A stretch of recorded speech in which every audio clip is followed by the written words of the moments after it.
Ako si Brian Po at ito ang Common Ground.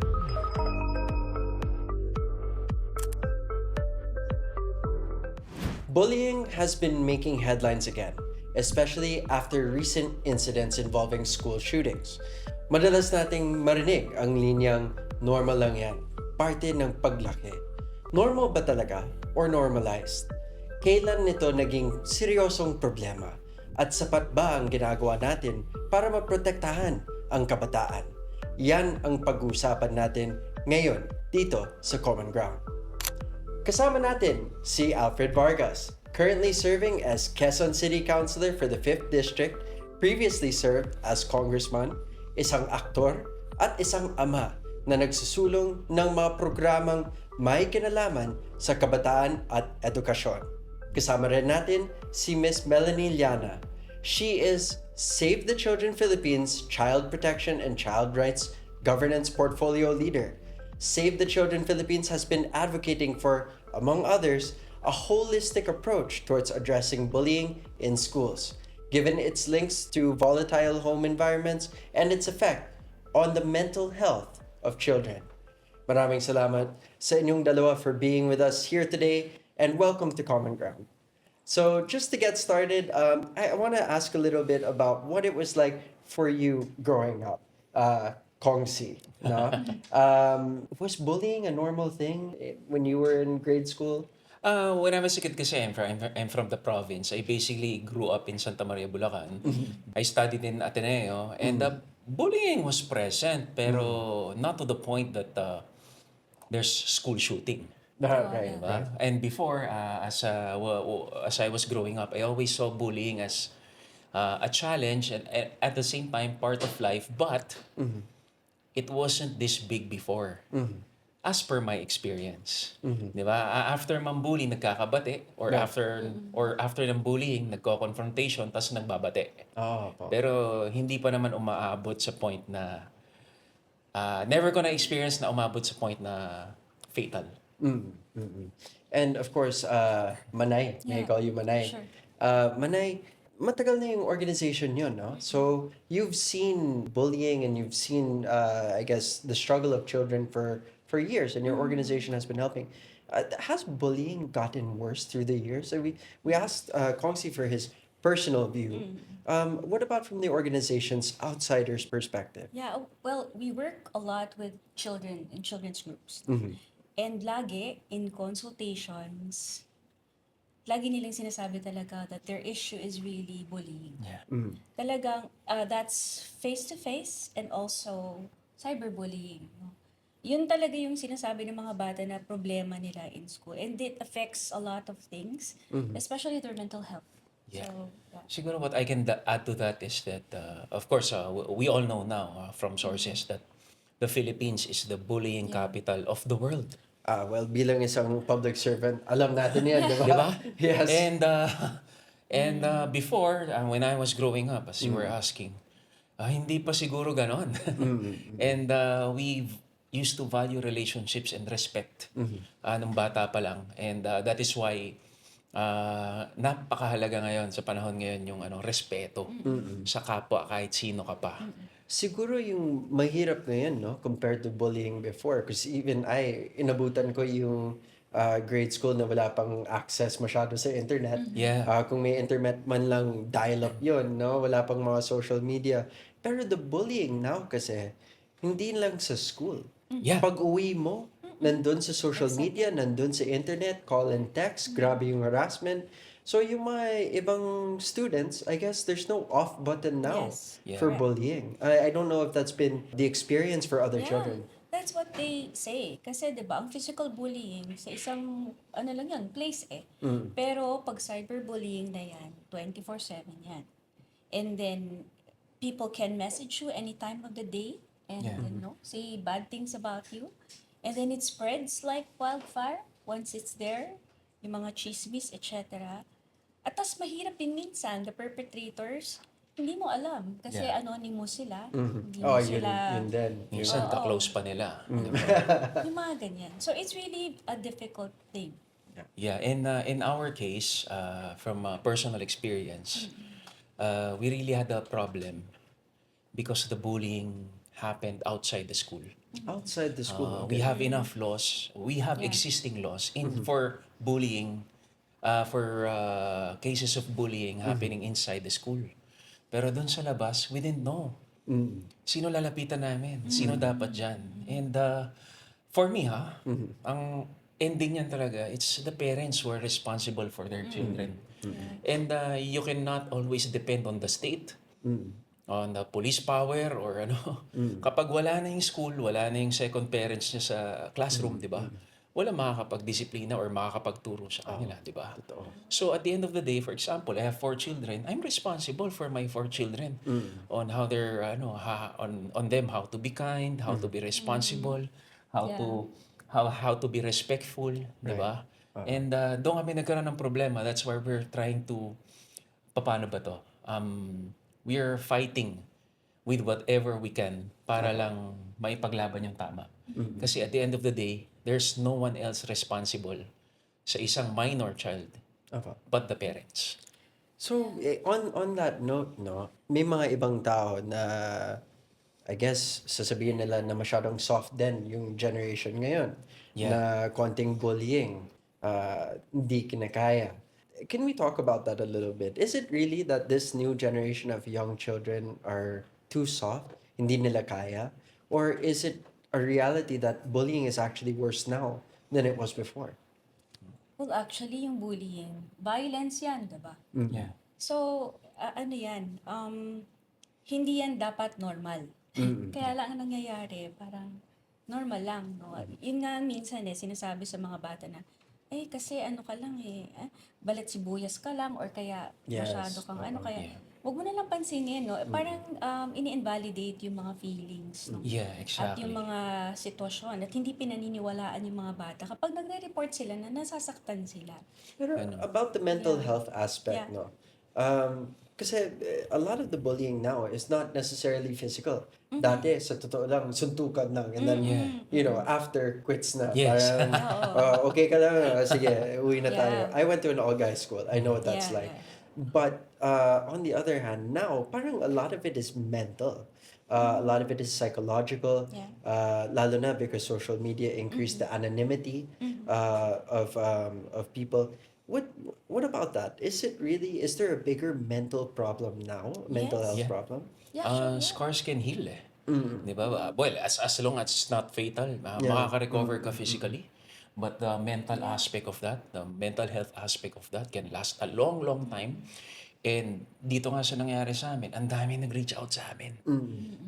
To me and my wife. Ang dami nagsusumbong, very similar experiences, very similar behavior of bullies.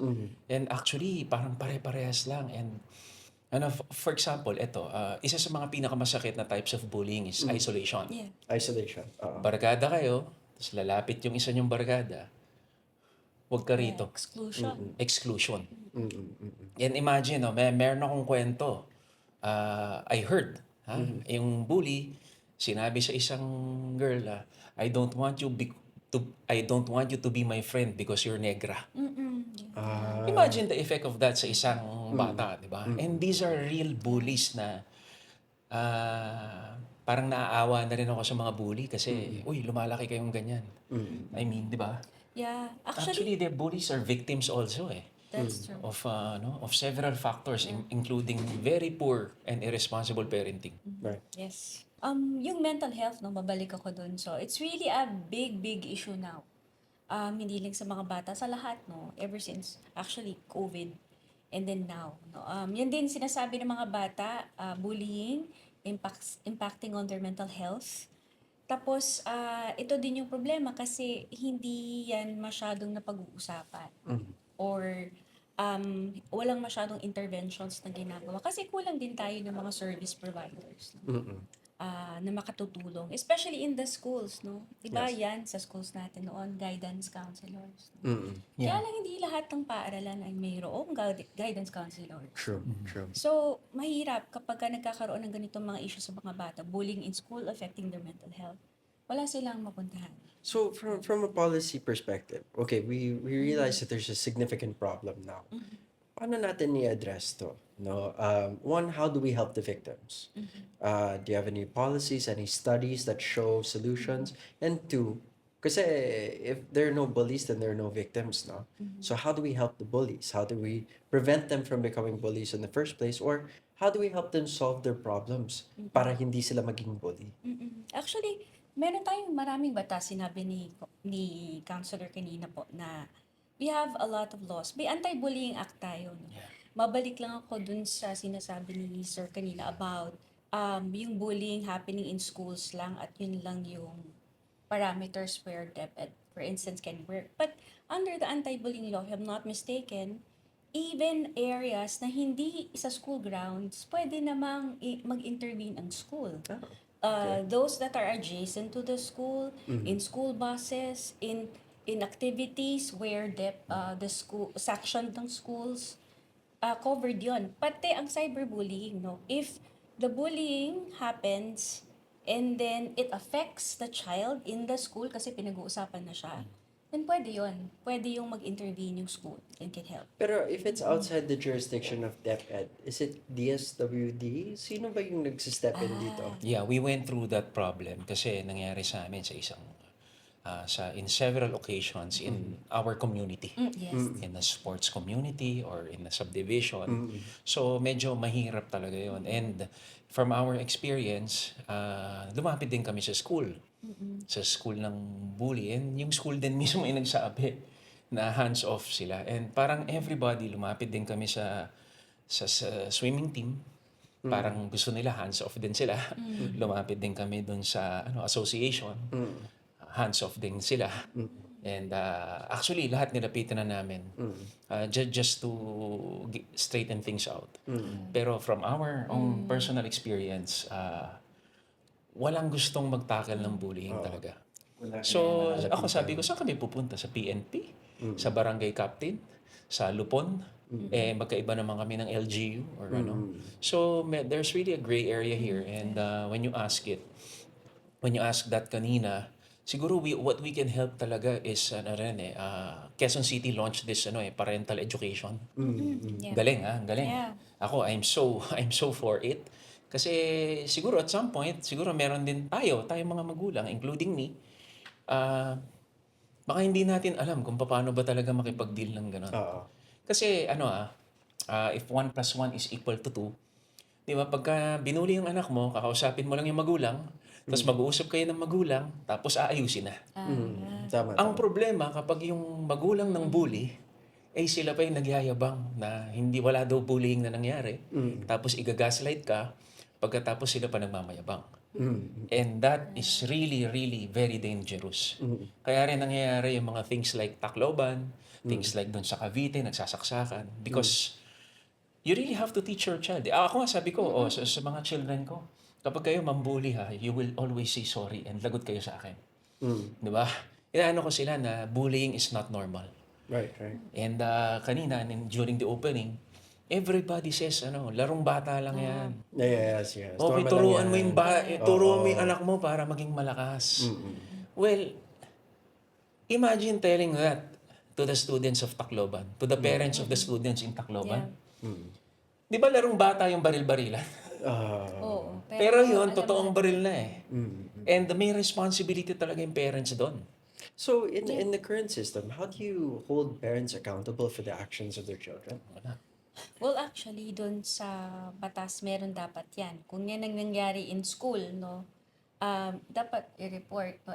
And meron tayong policies, like yung DepEd policy on child protection, meron yan dapat child protection committee kung saan yung mga issues na ganito ay pinag-uusapan, inimbestigahan, ganyan. And Depende kung active yon or from operational. personal experience, again, we tried, kasi nga, we cannot use the Anti-Bullying Act. Right. Because it happened really outside and far from the school.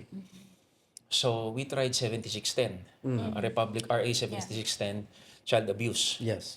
Kasi repeated yung And sad to say, it really breaks my heart na even the court, parang sinasabi rin ng resolutions nila na larong bata lang yan. So parang, Yun yung super sakit, brother. Well, bilang isang legislator, kasi dating congressman, ngayon councilor, what policy can we pass? I'm sure you've been thinking about it. Pwede tayo gumawa ng batas that would be able to protect children better, or hold parents accountable, or create an office maybe. Well, Yeah. what do you suggest? Well, for me, in terms of school policies, I think we should really make sure that we have enough guidance counselors. Okay, so right now the problem is finding out with this whole experience of ours, uh, there's a fierce lack of Yes. guidance counselors in the Yes. Philippines. Ngayon, naisip ko, we can lower the bar for that requirement for the requirement to become a guidance counselor para mas maraming makapasok. But at the same time, without reducing the quality. Kasi kailangan talaga natin what we lack are guidance counselors talaga na that can be present. Kasi the presence of a guidance counselor in every school, malaking bagay na yun. Actually, there's a new law, yung ating Basic Education, Mental Health, Wellbeing and Promotion Act. Yes.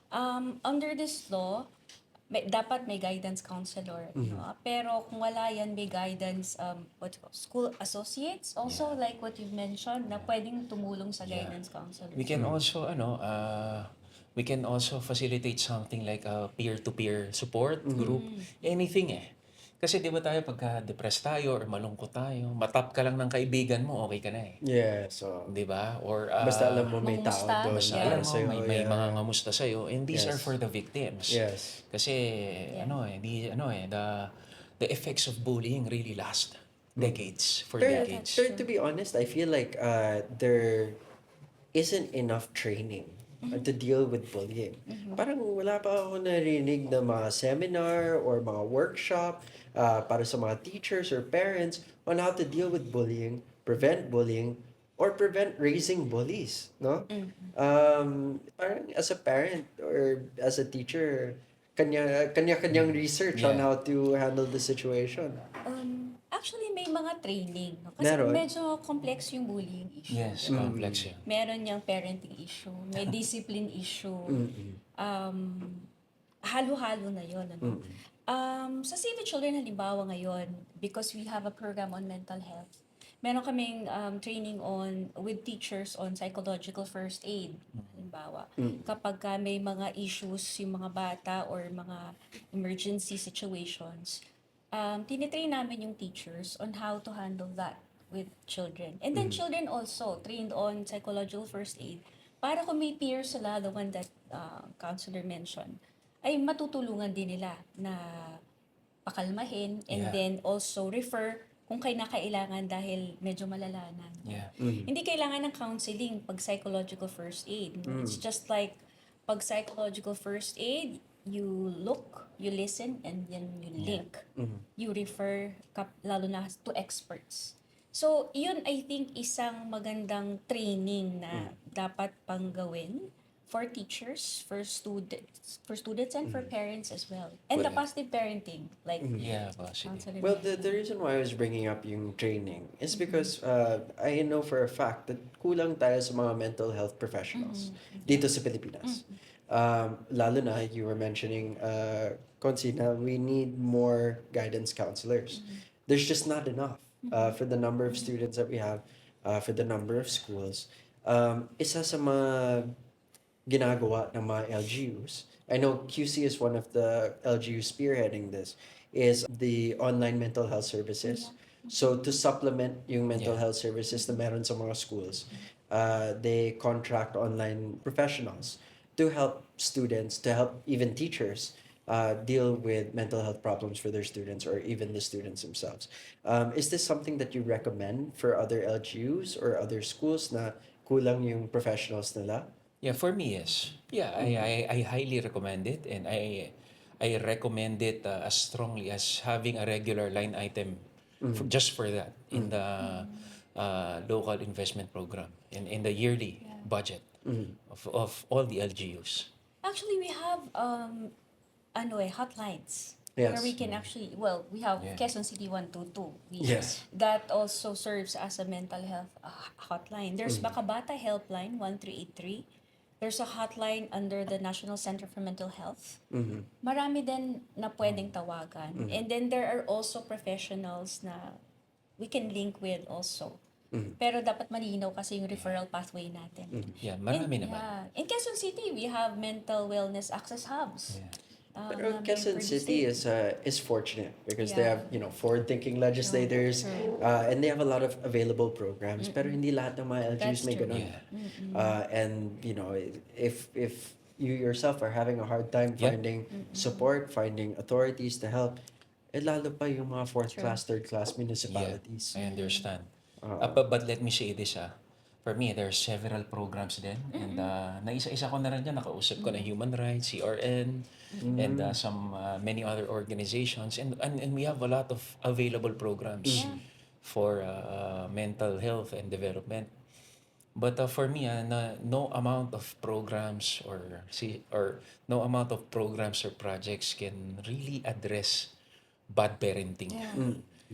If we continue to produce, di ba, bullies, Yes, yes. tapos if we, yung ginagatungan pa, no? Yung kinukonsenti pa natin yung bullying, if we teach children na okay lang ang bullying kasi makakalusot ka, Mahirap kahit na. gaano nga yung program yan, kasi Yeah. kahit nag-attend ka doon sa seminar na yon, sa program na yun for how many months, pero pag uwi mo naman, iba yung tinuturo sa'yo. That's true. Violence, disrespect, di ba, insecurities. Mahirap talaga. So, siguro the harder thing here is the cultural aspect also eh.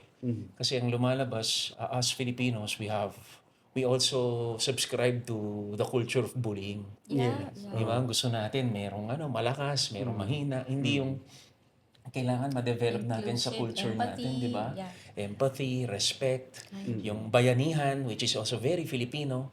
Di ba yung magtutulungan tayo? Instead of meron ka, wala ako, ibubuli kita. Which is weird considering everyone thinks now we're such a warm and happy and friendly population. Extremes, no? Extremes, yes. Pero Yeah. gusto ko susugan yun, the one that you mentioned about positive parenting. Yes. Totoo talaga because it all starts at home. No? And then yung mga bata, sa bullies sa mga researches, ang mga nangyayari dyan kasi is sometimes they lack empathy and there's poor emotional regulation. They are not able to manage their anger well. That's why they aggress. Or yung conflict resolution skills ay hindi na ituro ng maayos.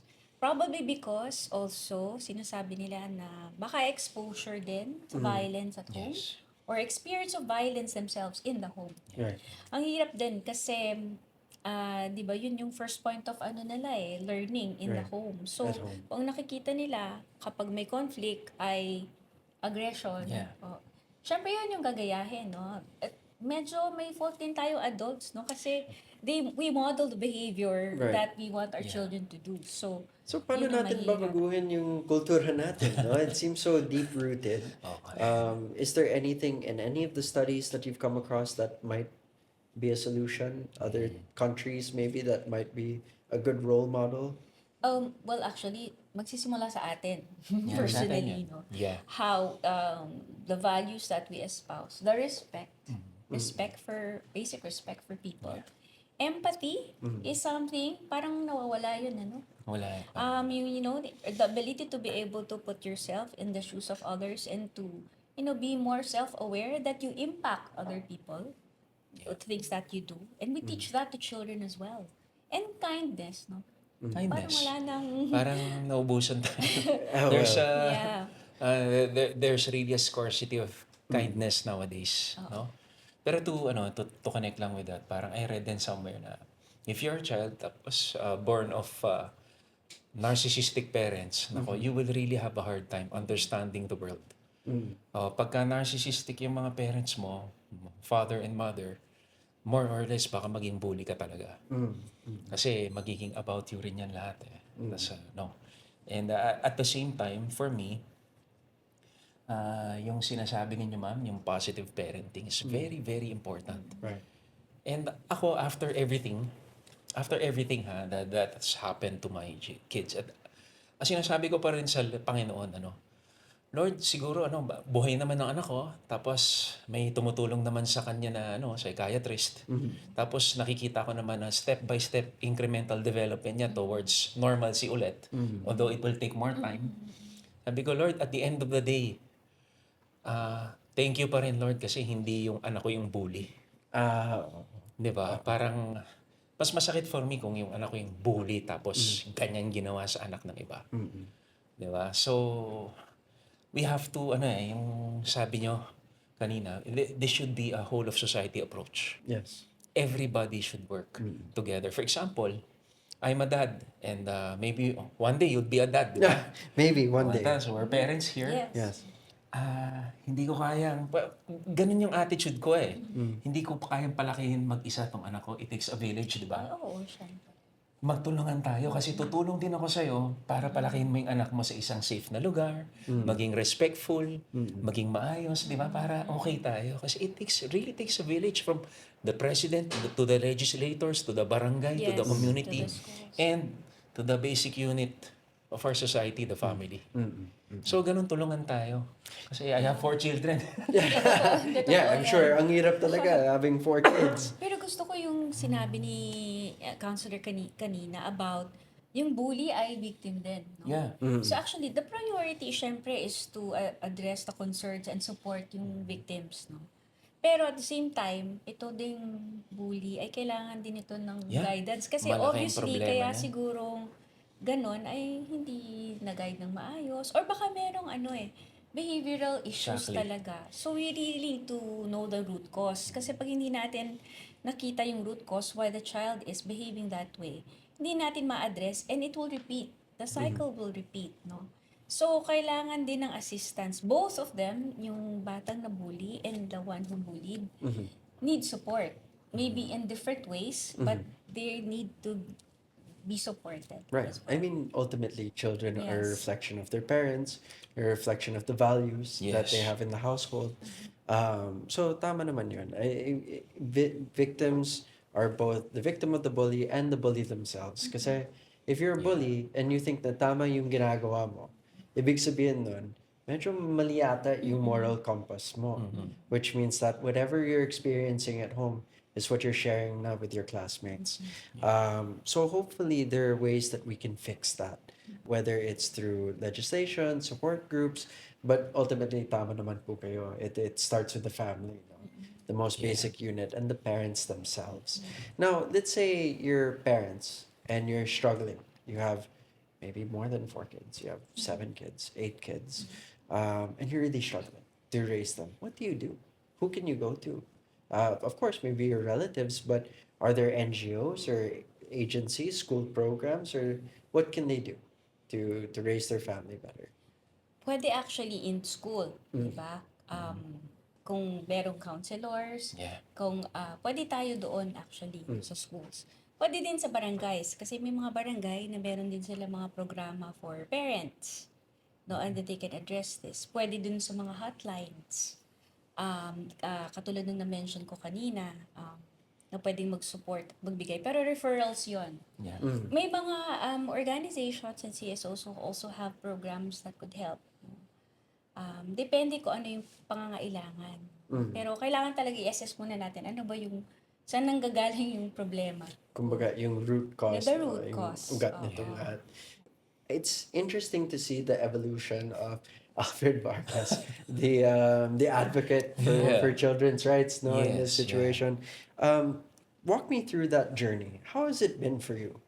It's very, very difficult. And as a father, when I talk about bullying, I always speak wearing the hat of a father. So, sobrang sakit na makita yung anak mo na masaktan repeatedly. And sobrang nakakakaba, nakaka-nervyos na yung masaktan siya to the point na na-endanger na yung buhay niya. At lalong masakit kapag ginagaslight ka, kapag sinasabi, wala. Walang nangyari. Imagination mo lang yan. Lalo na kung nakita mo sa sarili mong mata. Tapos, gagamitin nila yung sitwasyon para sirain ka, para ano. And masakit lalo na for my wife and actually for my kids. Kasi, it really affected them in a very psychological way na tumututok na lang ako everyday sa mga anak ko. And today was the first day of my daughter, and yesterday was the first day of my son. And siguro I'm taking advantage of this opportunity na rin na I'm able to spend more time with my children. 'Di ba? Pero ang sa akin, gusto ko lang lumaki sila ng tama. At saka gusto ko safe lang naman sila. Tell me, as a parent, how scary is it for you to send your kids back to school knowing that this happened to your son? You cannot sleep at night. Thinking about the safety of your child. Safe ba siya dito? Safe ba siya sa swimming team na to? Safe ba siya sa event na ito? And if only I had the power to be everywhere anytime. Sasamahan ko palagi yung mga anak ko. But of course, kailangan din na we have to leave. Wala naman tayong ganong klaseng kapangyarihan. So we leave them in their own capacities. What was it like the first time you found out that he was being bullied? Sabi ko strike one. Strike one to, strike one. Pero yung strike one, umabot na ng strike 5, 6, 7. Doon ako nagsisi. Doon ako nahiya. Actually here, nahihiya ako sa anak ko. Kasi parang wala tayong matakbuhan, anak. And even lahat tinakbuhan na natin, pero walang makakatulong sa atin. And yun yung nararamdaman namin. And tapos, okay lang. And okay lang yung mga bully nandiyan dyan. Yun yung nafe-feel ko ngayon eh. Ayun, okay lang yung mga bully na nandiyan dyan. And sometimes I feel, personal lang to, na parang we are protecting more yung mga nananakit kaysa sa yung mga nabiktima. And ba't kailangan pa natin maghanap ng paraan kasi dapat yung paraan nandiyan na. Yeah. Diba? I think what parents can get from this situation is, sa tingin ng mga tao, you're a public servant. Yeah. You have all the connections to make this happen. Yes. This should have been in the bag for you. Kumbaga, no, you're in a position, no? And yet, hindi pa rin. Hindi pa rin. And then Exactly. even someone like you can feel powerless, Powerless, in trying to help helpless. your son. Desperate, helpless. And mas nahihiya ako pa sa anak ko. Kapag kasama ko yung anak ko, kung kumakain kami, kung pumapasyal kami, nahihiya ako sa anak ko kasi hindi ko siya kayang maipagtanggol. Kasi umaasa ako sa mga sistema natin. And sana, umabot tayo sa point na may matatakbuhan. Diba? Pero it's important for you to share that message. Kasi maraming magulang out there na ang feeling din nila is powerless sila. Yeah. And baka akala nila sila lang yun. Hopefully you can share with them maybe a message or something. Yes. We received thousands of private messages and binabasa namin lahat ng wife ko.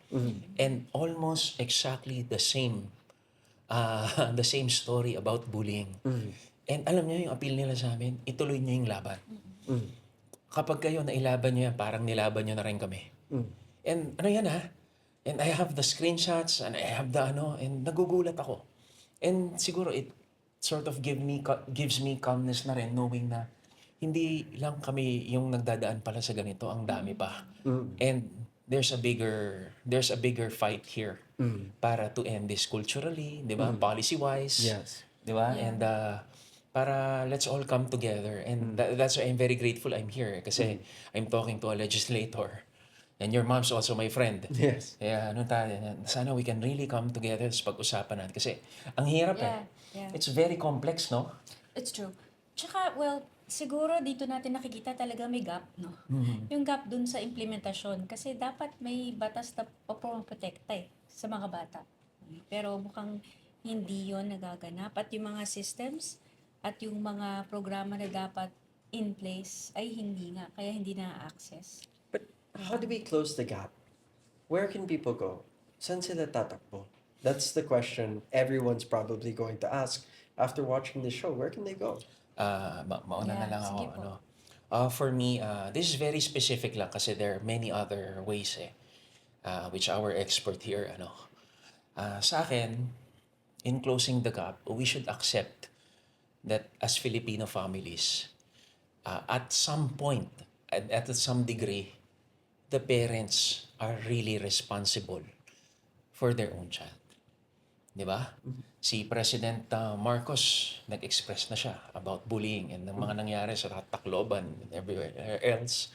We've had several oversight committee hearings na rin in the Senate, in the House of Representatives, and even the LGUs are doing it. From top, tapos wala pa rin, tapos hindi pa rin natin gaya, hanggang sa down to the barangays, then down to the subdivisions, then down to the family itself. And sino pa ba ang responsible sa kanya, sa isang bata, kung hindi ang magulang? And the buck stops with the parents, di ba? Doon talaga eh. And feeling ko with that I am not saying ikulong natin yung parents. No, I'm not saying that. Siguro community service, seminar, or learning and how to become better. Kasi nakaka-confuse na yung parenthood nowadays eh. Yes. Being a parent now is very much different from being a parent nung bata pa ako, di ba? Decades ago. Nag-iiba talaga. And kailangan ma-integrate talaga yung responsible, yung pagiging responsible father and mother and positive parenting. Do you suggest maybe a law that would, I guess, hold parents accountable if Yes, their that's kids exactly erred? what you got me. Okay. That's exactly what I'm, So, what but I'm, you're suggesting maybe like community service or a fine maybe? yeah. What are we? I'm not an expert in those kinds of things, but siguro si ma'am yung Pero let's be flexible. And I'm not necessarily saying na kailangan ikulong ang magulang, pero ang sinasabi ko lang, kailangan maging accountable ang mga magulang sa mga aksyon ng mga minor de edad nilang anak. Dahil sila ang tumatayong haligi at ilaw ng kanilang tahanan. Yeah. Marami tayong mga batas actually, pero hindi yan ipatutupad ng maayos. Yung accountability ng mga magulang, meron na yan sa mga batas. No?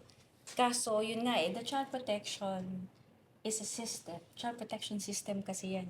Tama po si counselor. Families.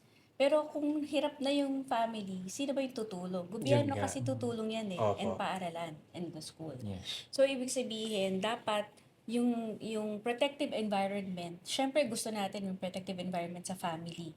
Kasi 'di ba, ligtas ang bata sa school, kung ligtas din siya sa tahanan.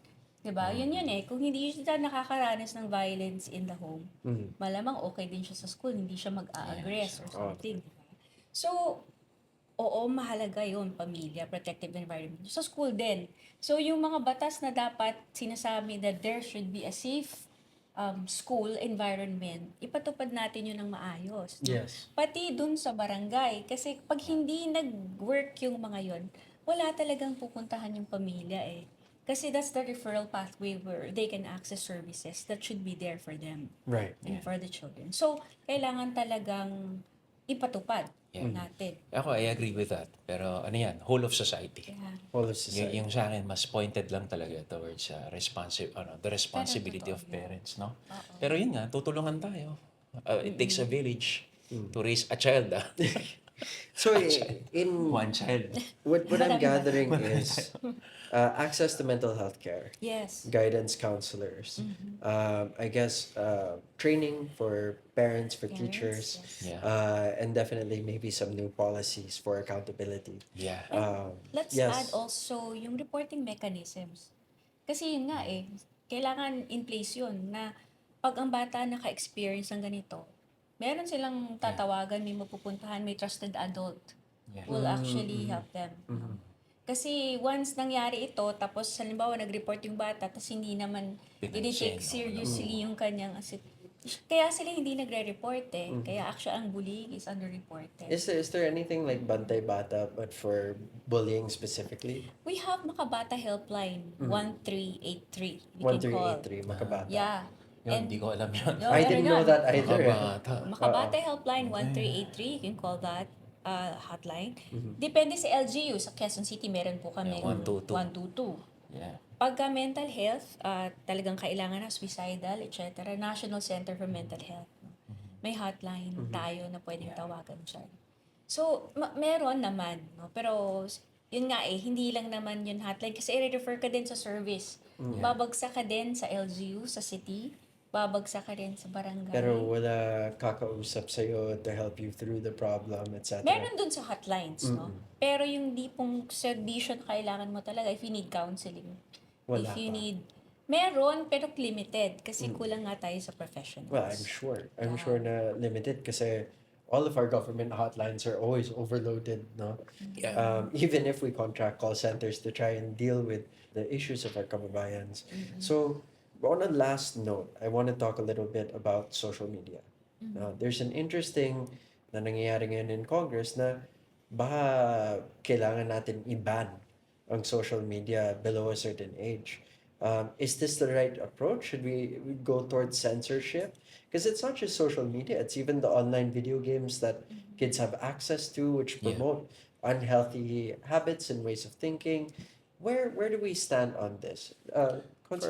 For me, siguro I'll try to echo Bam Aquino's position. Huwag naman blanket, calibrated. Yeah. But for me, as someone who has limited knowledge, I will always defer to the experts.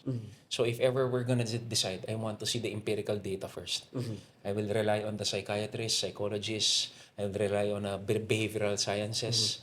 Para yun na, and I leave it up to the scientists kung ano ba talaga yung sweet spot and kung ano yung mga pwede nating ma-work out in terms of features of a policy like that. Pero definitely there should be limit and but definitely wag naman blanket. Yes, Yeah. yes. Yeah. Sa Manay? amin, sa Save the Children Philippines and also Child Rights Network, ang stand talaga namin ay pareho. Eh, hindi siya blanket ban, no? Kasi ang laki din ng mawawala, no? Because the social media is also a space where children participate. True. They interact with their peers, no? They use it also for education, for their schooling, no? Medyo mahirap yon kami for regulation. And then, of course, yung let's work with also with the platforms na ang talagang kailangan talaga is safety by design. Diba? Yeah. Kailangan, kasi sila yung may accountability, sila yung may responsibilidad to keep children safe, no? Pag blanket ban, parang ang bata yung pinaparusahan mo naman na yun, no? So, I think kailangan natin mas pag-usapan pa itong issue na ito. Is there any data that Save the Children has seen that would correlate yung use of social media and yung rise of violence amongst children? Sa ngayon parang wala akong yung Wala ka talagang nakikita. ganong Oo. no? Kasi, halimbawa sa gaming, pinag-uusapan natin, hindi naman lahat na nagpe-play ng violent games Yeah. ay Nagiging nagko-commit violent ng na tao. offense. Yes, Oo, yes, Hindi oo. siya. Yeah. Kasi ang violence ay maraming components, maraming causes. No? Hindi lang siya one cause. So, mahirap isisi lang sa isang aspeto. No? I remember nung naglalaro ako ng Street Fighter, hindi naman ako naghahadukin. Correct. So I guess since we've covered most of the heavy topics already, Yeah. let's do something a bit more Yeah. light. Let's do some quick fire. So we're gonna ask a few questions. It's just one word answers. We're gonna start with you, Consi. Okay.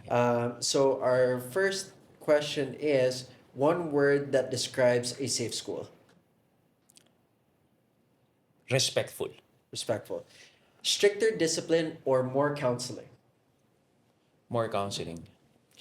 Parents or teachers, who has the bigger influence? Parents. One lesson every child should learn before graduating.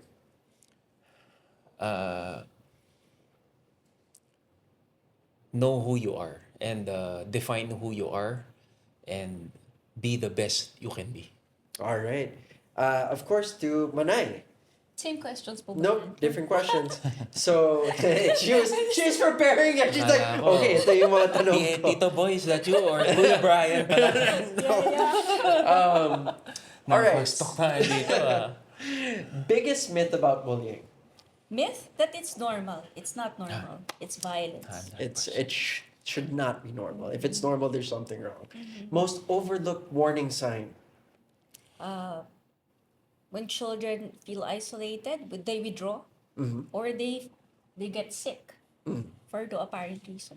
Interesting. Like physically sick. Physically sick. Okay. One thing every school can do immediately. Immediately, sa akin yung mga child protection committees kailangan i-activate in the schools or make them functional.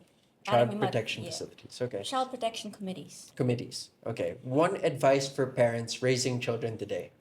today. or maybe future parents. Oh, model good behavior. Good Yeah, behavior. be the model of a good behavior, of values. All right. Well, final messages, guys. Manay, since you have the floor already, may I ask, what is your final message for students who are experiencing bullying right now? What is your message to them? I know that you're feeling fearful or anxious, but you're not alone. You can talk to someone who can help you. Your parents, a trusted adult, people will be there to help you. Classmates who may have witnessed bullying, you have anything for them? Well, I hope we just don't become bystanders. I hope that when we see someone who is being bullied or hurt, that we help, that we report, because sometimes that's the only lifeline that they have. Yes. And of course, Kong Si, final words, anything that you want to say to parents out there who are Yeah. experiencing exactly the same thing? Yeah, first of all, I'd like to thank you for not asking us, lights on or lights off. No, kidding aside. To the parents. Sa mga parents po ng mga nabully or nabubully, wag po kayo maglala, hindi po kayo nag-iisa. And ilalaban natin to. And ito po ay isang bagay na kailangan natin pagtulong-tulungan to figure out ano ba talaga ang solusyon dito kasi it has to stop. No amount of bullying should be tolerated and karapatan ng mga anak natin to be in safe spaces at to be respected at malaman nila na magkaroon sila ng confidence na walang mananakit sa kanila. Sa mga parents naman ng bullies, kunwari po merong lumapit sa inyo o kaya may nag-report sa inyo na nambubully anak nyo, hindi po yan attack sa inyo. Yun po ay call for help para makipagtulungan, para mas maisaayos ang problema po ng pananakit, pambubuli, at para po maayos together. Kasi po, hindi po yan maaayos ng parents lang ng binubuli. Kailangan ng partisipasyon ng parents po ng bully para balang araw hindi na rin po maging bully ang mga anak ninyo. Magtulungan po tayo rito. Hindi po yun ang gusto lang po natin dito ay wag na maulit ang mga ganito para hindi umabot sa levels ng Tacloban, sa levels ng doon mga nangyari mga saksakan ng mga students, yung mga sobrang violent levels na nagiging fatal na.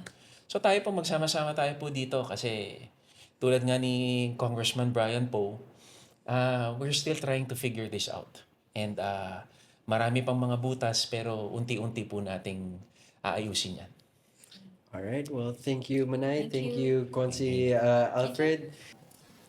Hindi lang responsibilidad ng schools ang magbigay ng proteksyon sa mga bata. Parents, teachers, classmates, at buong komunidad, we all have a role to play. At the end of the day, every child deserves to feel safe when they go to school. Salamat sa inyong panonood. Ako po si Brian Poe. Join the conversation in the comments at magkita-kita tayo sa susunod na episode ng Common Ground.